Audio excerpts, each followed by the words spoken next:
about Robert as he's a patient in the nursing home. I can't tell you about what his age was, but he had dementia.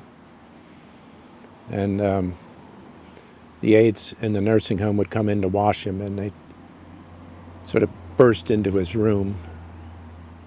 And he got agitated because he didn't know who they were. They didn't explain what they were going to do.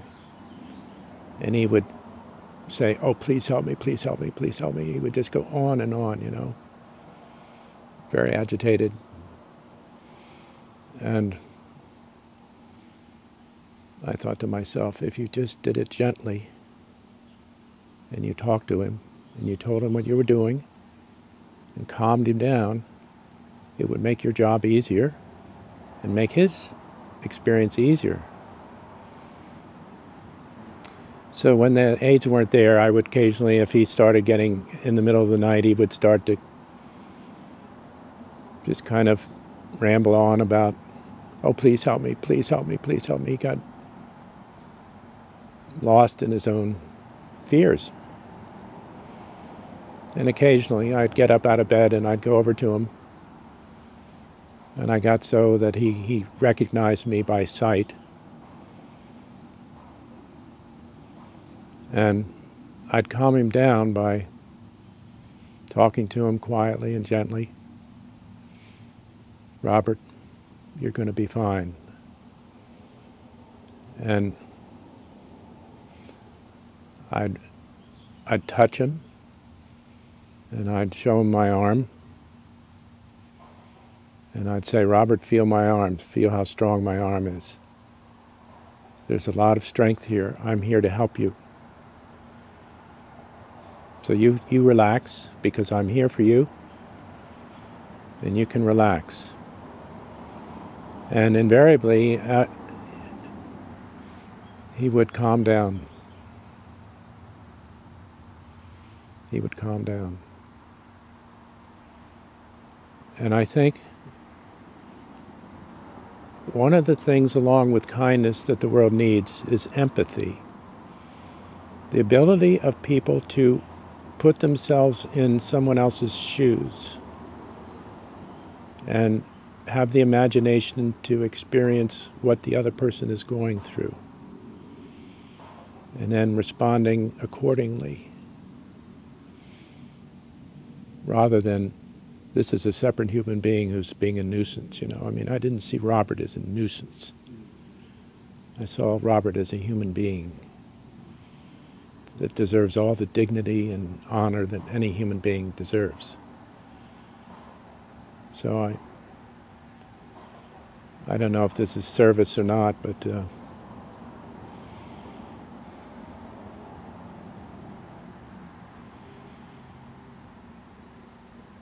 the world has become, as you know, very violent, because people see other people as enemies, as obstacles. You know, there's me and then there's the other. But the truth of the matter is, we are all in this together. I mean, I'm Robert. I am Robert. I am you. I am everyone. That's my connection. If I see you as somebody else, my whole attitude toward you changes. But if I see Robert or anyone as me, then I give to Robert, I give to anyone. It's like the golden rule. It's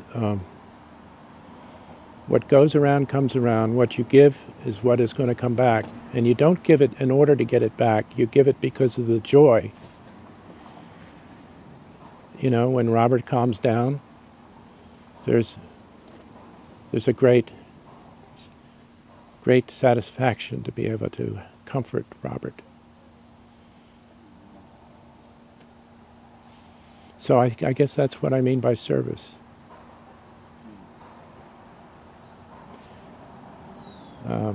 I don't know if that answers your question or not.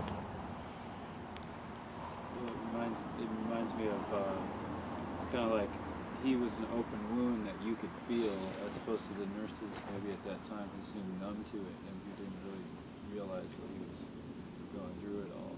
Like they were unaware somehow of what he was actually, whereas you could actually, at that moment, you were... I was able to see that in his condition, it's quite natural that he would be agitated. So I was able to have the ability to understand his agitation, and rather than respond to his agitation as a nuisance and something I had to, oh my God, he's being a pain. And then with that knowledge of who he is, I can help him. I can give him what he needs because I'm able to see what he needs. I mean, I don't have dementia, but if I did and somebody slammed open the room, I mean, it's startling, and it doubles his agitation. So the aid worker just sees that they have a task to do. They have to wash him. They've got to get it done so they can get on to the next patient. He's not some person to be processed in a factory. He's a human being. So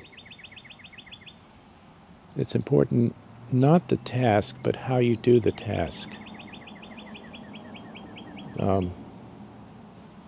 If you washed 25 people and got praised because you were efficient, because you could wash all these people, but every one of them didn't feel any better after the washing, what have you done?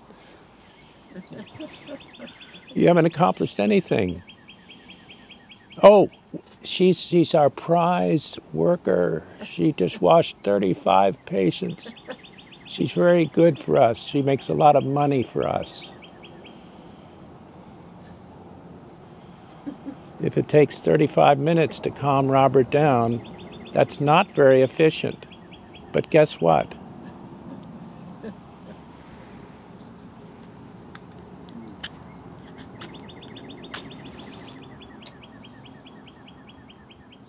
There's a show that it would be really amazing to